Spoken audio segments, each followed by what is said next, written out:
आज इस वीडियो में देखेंगे 4 कारण कि क्यों हम मसीहों को उपवास यानी फास्टिंग करना चाहिए।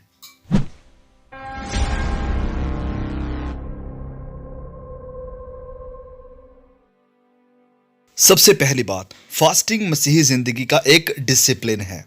बहुत से महत्वपूर्ण लोग जिन्हें हम पवित्र बाइबल में देखते हैं, उन्होंने उपवास किया, जैसे कि मूसा ने, एलिया ने, दाऊद ने, एस्तर ने और ऑफ कोर्स हमारे खुदावंद प्रभु यीशु मसीह ने। फास्टिंग हमारी मसीह जिंदगी का एक बहुत ही महत्वपूर्ण, एक बहुत ही अहम और बहुत ही एक जरूरी हिस्सा है। फास्टिंग का मतलब ये नहीं है कि आप बस खाना स्किप कर रहे हैं अपने कुछ फिजिकल बेनिफिट्स के लिए। जी नहीं, फास्टिंग का वैसे असल में मतलब है कि आप थोड़ी देर के लिए अपने शरीर के ऊपर ना ध्यान देते हुए, शरीर को ना खिलाते हुए आप ध्यान दे रहे हैं अपनी आत्मिक जिंदगी के ऊपर। आप खिला रहे हैं अपनी आत्मा को, जो कि बहुत ही जरूरी बात है।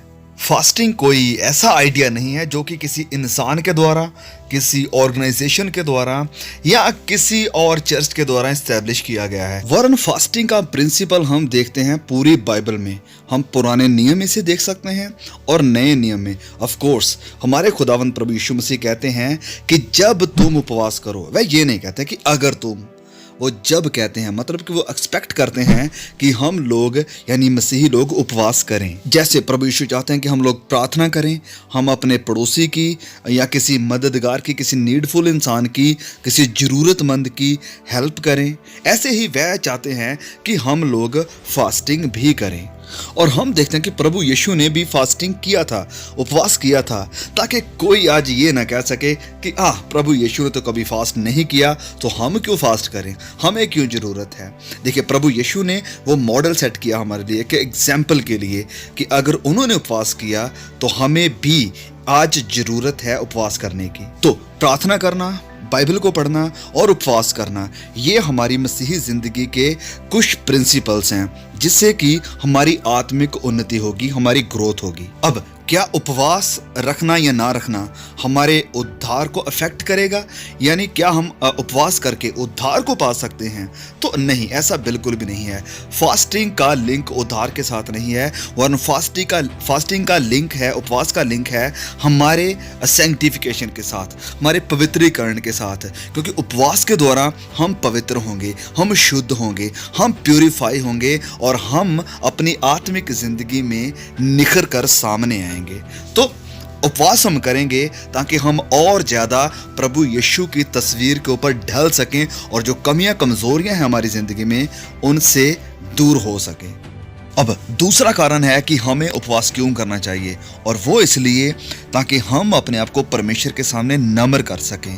That we may humble ourselves before God. Humble यानी दीन होना, यानी नम्र होना, ये बहुत ही जरूरी है। और परमेश्वर चाहते हैं कि हम उसके सामने नम्र बने, हम उसके सामने दीन बने। हम बहुत सारे बाइबल के वचनों को देख सकते हैं जो कि ये जिक्र करते हैं कि जैसे प्रभु यीशु का स्वभाव था कि वह भले ही वह सारी शान और शौकत का मालिक था, भले ही सारी महिमा से भरा हुआ था, लेकिन फिर भी उसने अपने आप को वचन में लिखा है कि दीन किया। और वचन कहता है कि हम भी उसके जैसे बने, कि हम अपने आप को दीन करें, हम्बल करें। और फिर वचन कहता है कि परमेश्वर घमंडियों का सामना करता है। घमंडी लोग परमेश्वर को पसंद नहीं है। परमेश्वर घमंडियों का सामना करता है और दीनों के ऊपर, वचन में लिखा है, यानी जो नम्र होते हैं, हम्बल होते हैं, उनके ऊपर वह अनुग्रह करता है, वह दया दिखाता है। तो इसलिए हमें मसीह होते हुए नम्र होना, हम्बल होना बहुत ही जरूरी है। और ये जो प्राइड है, घमंड है, वो चाहे किसी भी तरह का है, वो ईगो चाहे किसी भी चीज को लेकर है, इस ईगो को, इस प्राइड को, घमंड को हमें अपनी जिंदगी से दूर करना है और अपने आप को नम्र बनाना है। अब हम नम्र कैसे बनेंगे, हम कैसे हम्बल होंगे, हम कैसे दीन होंगे?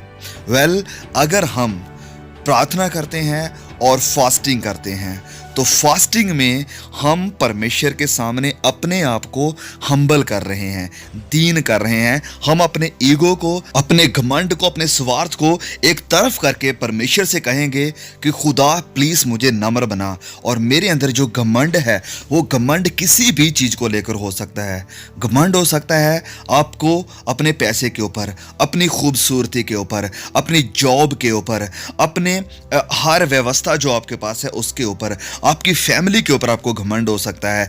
किसी भी तरह का अगर घमंड है आपके पास, वो चाहे आपके पास जो टैलेंट है उसको लेकर घमंड है, तो ये घमंड आपके लिए, आपकी आत्मिक जिंदगी के लिए हानिकारक है।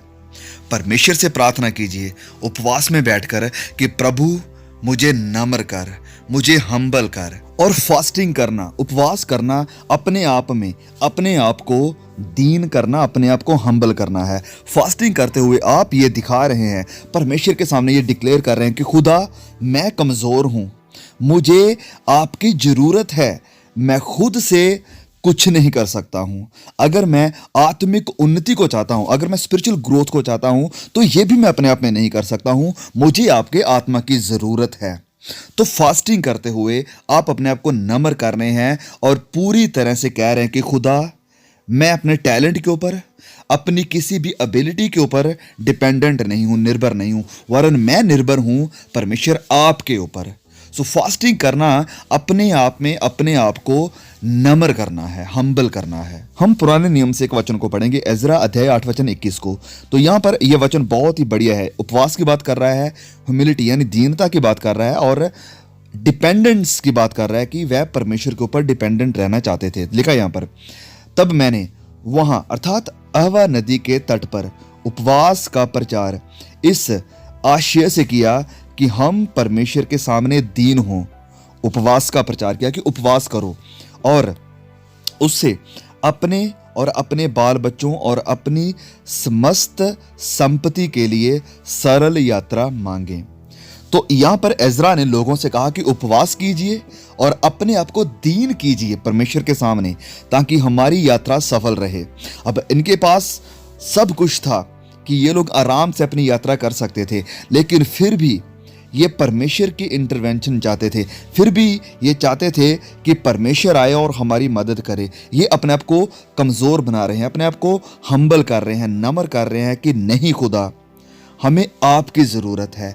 हम चाहते हैं कि हम इस सफ़र को खुद अकेले अपने बल पर, अपने ज़ोर पर पूरा ना करें, और हम चाहते हैं कि आप हमारे साथ आएं और आप हमारी मदद करें, हमारी यात्रा सरल होने पाए। तो यहाँ पर इन लोगों ने उपवास करते हुए अपने आप को नम्र किया। सो उपवास करना अपने आप को नम्र करना है। यस, आप बिना उपवास के भी परमेश्वर से प्रार्थना कर सकते हैं कि खुदा मुझे नम्र कर, या मैं नम्र होना चाहता हूँ। लेकिन अगर आप स्ट्रगल कर रहे हैं बार बार अपने प्राइड को लेकर, ईगो को लेकर, या ऐसी कोई चीज़ है आपको जो आपकी ज़िंदगी में घमंड को लेकर आ रही है, और ये घमंड आपको परमेश्वर से दूर लेकर जा सकता है। सो इसलिए उपवास में आइए और उपवास करते हुए आप परमेश्वर के सामने दीन बने, नम्र बने।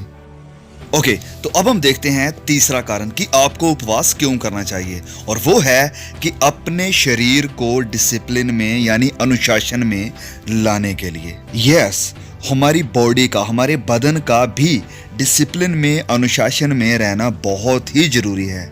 हम एक वचन पढ़ते हैं, 1 कुरिन्थियों अध्याय 6 वचन 19 से लेकर 20 तक, और यह वचन हमें दिखाता है कि ये शरीर असल में शरीर ही नहीं है, वरन ये टेम्पल है, ये मंदिर है उस परमेश्वर का जिसने हमें मोल लिया है। तो इसलिए अगर ये परमेश्वर का मंदिर है और ये हमारी अमानत नहीं है, तो हमें इसे डिसिप्लिन में रखना बहुत ही जरूरी है। वचन से पढ़ेंगे, क्या तुम नहीं जानते कि तुम्हारी देह, तुम्हारा शरीर पवित्र आत्मा का मंदिर है जो तुम में बसा हुआ है और तुम्हें परमेश्वर की ओर से मिला है, और तुम अपने नहीं हो, तुम अपने नहीं हो। सुना और पढ़ा आपने, आगे लिखा है, क्योंकि दाम लेकर मोल लिए गए हो, इसलिए अपनी देह के द्वारा परमेश्वर की महिमा करो, अपनी देह के द्वारा। तो जब हम इस बात को, इस चीज को पूरी तरह से समझ लेते हैं हमें ये एहसास हो जाता है कि ये शरीर असल में हमारा शरीर नहीं है, ये परमेश्वर का मंदिर है और ये मोल लिया गया है प्रभु यीशु के लहू के द्वारा।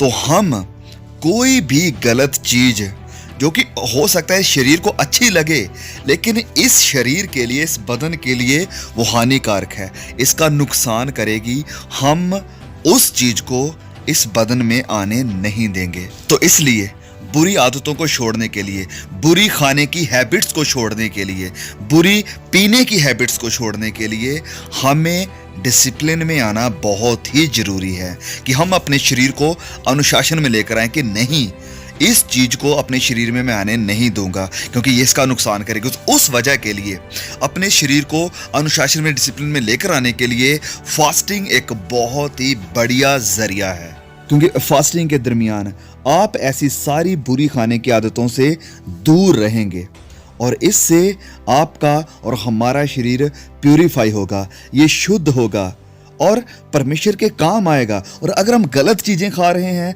जो कि इस शरीर को नुकसान कर रही हैं, हार्ट अटैक को बढ़ा सकती है, डायबिटीज़ को बढ़ा सकती है, शुगर को बढ़ा सकती है, मोटापा बढ़ा सकती है, तो इससे हम परमेश्वर के मंदिर को ख़राब कर रहे हैं, जिससे इस मंदिर की, इस शरीर की वैलिडिटी कम होगी और हम परमेश्वर के हो सकता है वो काम ना कर पाएँ जिस काम के लिए परमेश्वर ने हमें चुना था, जो परमेश्वर का मकसद है हमारी ज़िंदगी के लिए।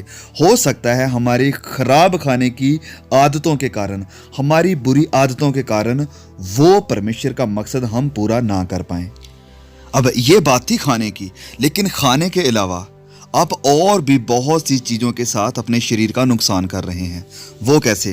हो सकता है आप गलत रिलेशन में हैं, हो सकता है कि आप सुनिए मेरी बात को, हो सकता है आप पोर्नोग्राफी के साथ एडिक्टेड हैं, हो सकता है आप व्यभिचार में हैं या किसी भी तरह के ऐसे सेक्सुअल सिन में हैं। तो ये भी आपके शरीर का और आपकी आत्मा दोनों का नुकसान कर रहा है, क्योंकि ये जो लालसा है, यानी जो लस्ट है, वो लस्ट चाहे खाने की है, वो चाहे शारीरिक अभिलाषा है, या चाहे वो फिजिकल सेक्सुअल लस्ट है, ये दोनों शरीर के लिए नुकसानदायक हैं।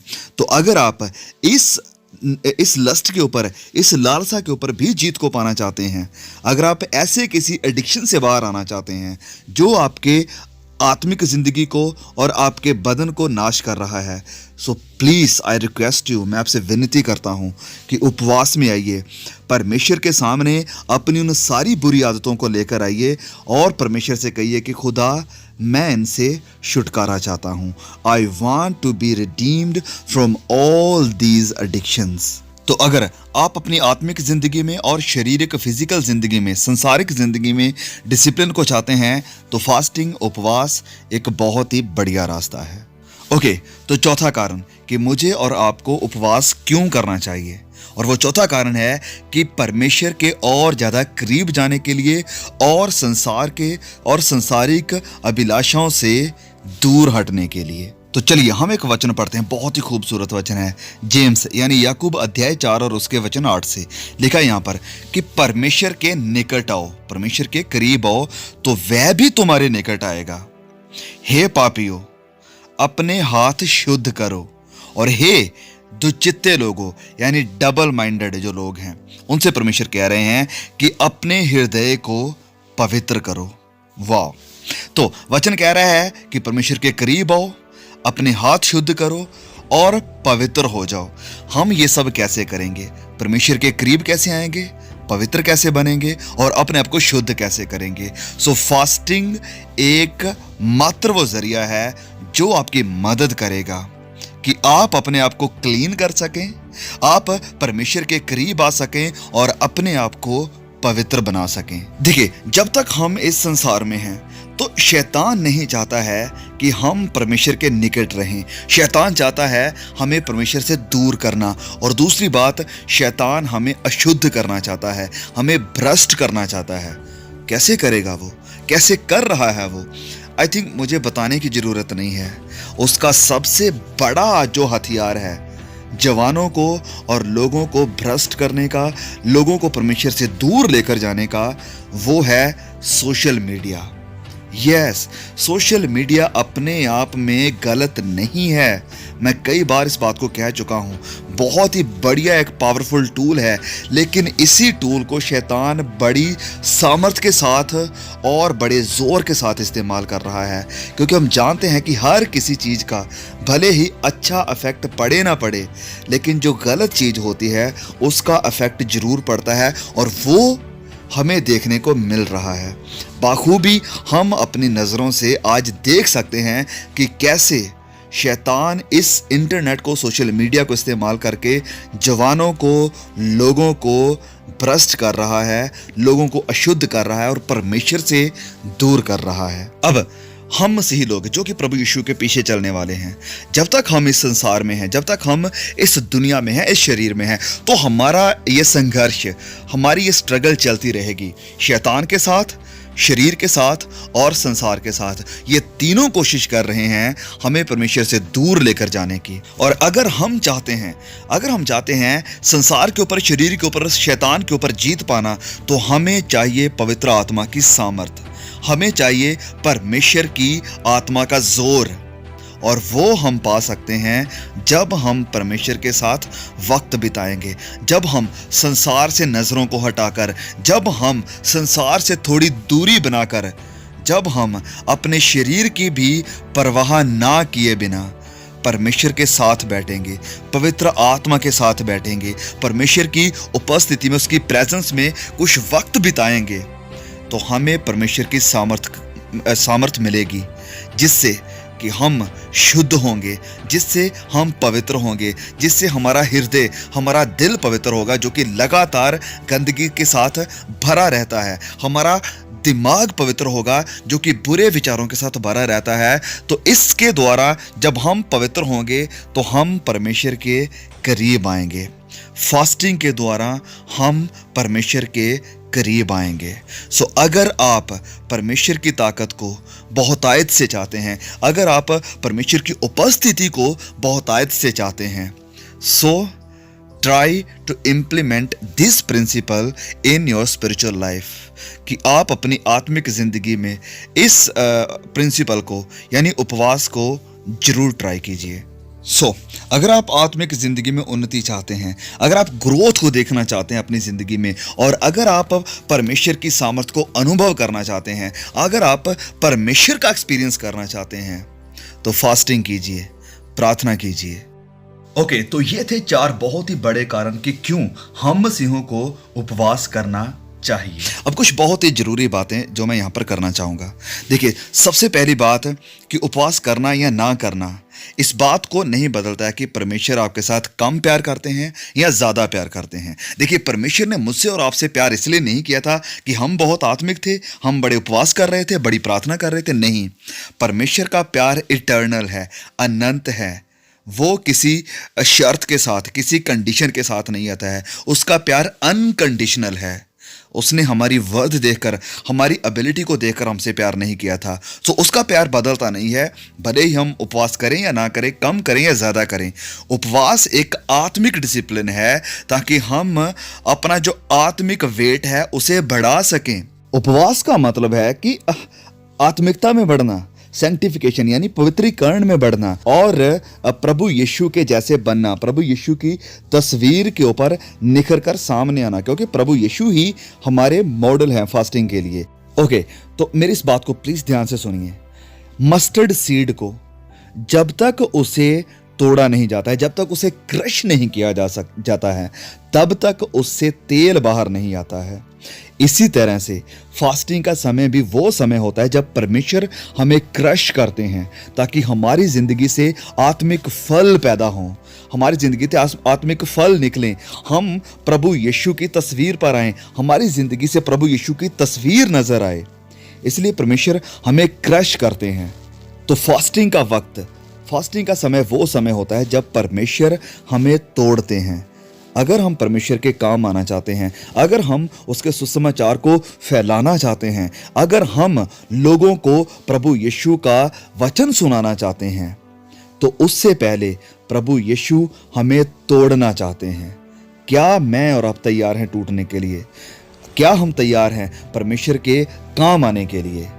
उसके लिए प्रभु यीशु पहले हमें तोड़ेंगे। वचन में जब हम पढ़ते हैं तो हम एक जगह पर देखते हैं कि प्रभु यीशु ने जब रोटियों को मल्टीप्लाई किया, बढ़ाया, तो उससे पहले वचन में लिखा कि प्रभु यीशु ने रोटी को लिया और तोड़ा। प्रभु यीशु ने उस रोटी को तोड़ा।